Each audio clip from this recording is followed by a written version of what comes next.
বরিশাল ও দিনাজপুরের সরকারি হাসপাতালগুলোতে পাওয়া যাচ্ছে না জলাতঙ্কের টিকা অ্যান্টি র্যাবিস। সরবরাহ না থাকায় সংকট দেখা দিয়েছে ফার্মেসিতেও। আতঙ্ক বিরাজ করছে টিকা না দিতে পেরে হাসপাতাল ফেরত রোগীদের মধ্যে।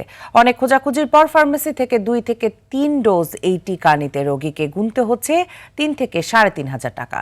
প্রতিনিধিদের পাঠানো তথ্যচিত্রে আরও জানাচ্ছেন সাকিব আল হাসান। শিয়া বাটার ও ভিটামিন ই সমৃদ্ধ লিলি বিউটি সোপ, তারুণ্যময় উজ্জ্বল ত্বকের জন্য। রিমার্ক।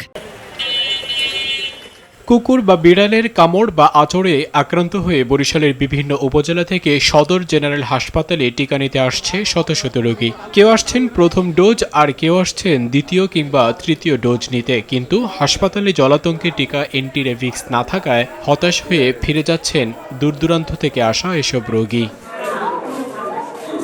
সরকারি হাসপাতালে টিকা না পেয়ে অনেকে যাচ্ছেন জেলা শহরের ফার্মেসিগুলোতে। সরবরাহ বন্ধ থাকায় এখানেও মিলছে না এই টিকা। এতে চরম আতঙ্ক বিরাজ করছে আক্রান্তদের মধ্যে।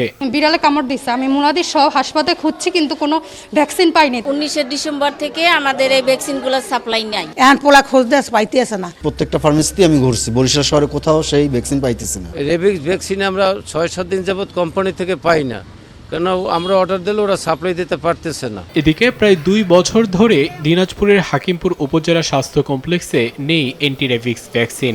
সরকারি হাসপাতালে বিনামূল্যে এই টিকা পাওয়ার কথা থাকলেও না মেলায় বাধ্য হয়ে চড়া দামে বাইরে থেকে ভ্যাকসিন কিনতে হচ্ছে রোগীদের। কুকুরের যে ভ্যাকসিন দেওয়া হয় উপজেলা স্বাস্থ্য কমপ্লেক্সে, এই ভ্যাকসিনের এতটাই সংকট, এখানে গেলে ভ্যাকসিন পাওয়া যায় না। হাসপাতাল কয় কি ভ্যাকসিন নাই। কর্তৃপক্ষকে বারবার চাহিদা পাঠালেও ভ্যাকসিন আসেনি বলে জানান এই কর্মকর্তা। হাকিমপুর উপজেলার জন্য উপজেলা প্রশাসনের সর্বশেষ মাসিক সমন্বয় সভায় আমরা এই কুকুর কামড়ানোর ভ্যাকসিনের একটি চাহিদা উপস্থাপন করেছি এবং আমরা আশা করছি কুকুর কামড়ানোর ভ্যাকসিন হাকিমপুর উপজেলার জনগণের সেবার জন্য আমরা পেতে যাচ্ছি। এই টিকা দ্রুত সরবরাহ না হলে ভয়াবহ স্বাস্থ্য বিপর্যয় দেখার শঙ্কা এসব এলাকায়। সাকিব আল হাসান, RTV।